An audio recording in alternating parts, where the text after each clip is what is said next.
Баршаңызға қайырлы күн достар. Бүгін сіздерге бенто тортының рецептісін ұсынатын боламын. Бенто сөзі негізінде бір ғана порцияға арналған деген мағынаны білдіреді. Осындай көлемі өте кішкентай болып шығады бұл торттардың. Міндетті түрде видеоның соңына дейін қарап, лайк басып, комментарий жазып, менің арнама тіркеліп кетуді ұмытпаңыздар. Алдын ала керекті заттардың барлығын дайындап аламыз. Толықтай описанияға жазып кетемін. 3 жұмыртқаға қантымызды салып, миксердің жай жылдамдығынан бастай отыра, соңына дейін жақсылап осылай әппақ болып көпіргенше 2 еселеніп миксерлеп шығамыз. Үстінен сұйық май мен сүтімізді қосып, тағы бір рет миксерлеп жібереміз. Құрғақ заттарды дайындап аламыз. Онға разрыхлитель какао қосып, какаоны міндетті түрде илектен өткізіп жіберіңіздер, себебі осындай арасында түйіршіктері болуы мүмкін. Жақсылап үшеуін араластырып, массаға 3 бөле отыра қосып араластырып аламыз.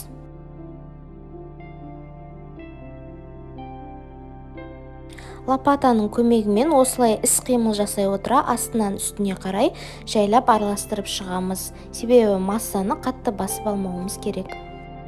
Сонда бізде өте жұмсақ пышный бисквит шығады. Міне массамыздың түрі осылай болып шығады. Алдын ала пешімізді қыздырып қоямыз 380 градуста. Оның үстіне массаны қосып 20-25 минут көлемінде пісіріп аламыз. Кремін дайындаймыз. Ол үшін салқын сливкиді алдын ала өзін осылай миксерлеп жібереміз. Үстінен творожный сыр мен сахарная пудра қосып, жақсылап миксерлеп араластырып аламыз.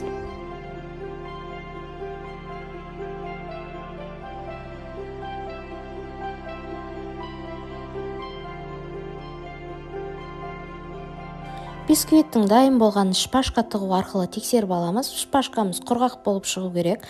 Және де жақсылап суытып барып болғаннан кейін ғана кесеміз. Мен осы бисквиттен 12 сантиметрлік 2 корж, 9 сантиметрлік 2 корж шығарып алдым.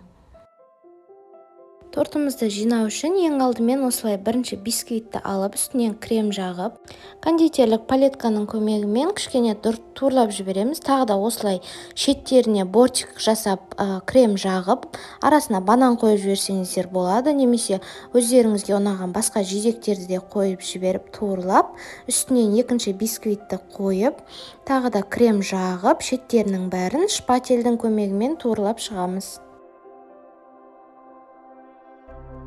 Кремнің барлығын тегістеп жағып болғаннан кейін холодильникке жарты сағатқа қойып қойсаңыздар болады. Мен осылайша розовый қылып сәндегім келді. Ол өз қалауларыңызда, немесе сол ақ кремнің өзін пайдалансаңыздар да болады. Осылайша розовый етіп сыртының бәрін тегістеп өз қалауымша сәндедім. Өздеріңіздің фантазияларыңызға байланысты неше түрлі етіп сәндеп жазып шықсаңыздар болады.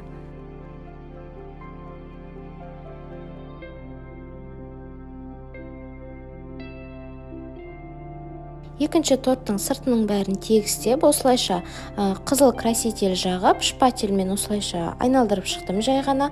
Соңында зубочистканың көмегімен кішкене жүрек сызып алдым да, соның үстінен барып голубикамен сәндедім.